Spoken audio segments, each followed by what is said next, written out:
Welcome to the Blink software. Through this video, we hope to explain the activity of a typical vaccine.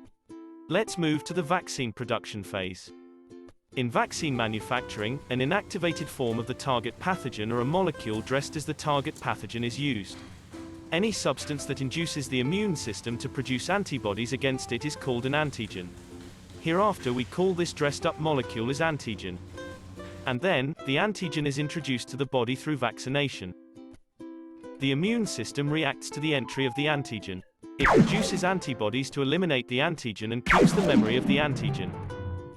And story begins when the actual pathogen enters to the body. The immune system recognizes the antigen and uses the stored memory and previously made antibodies to attack the pathogen.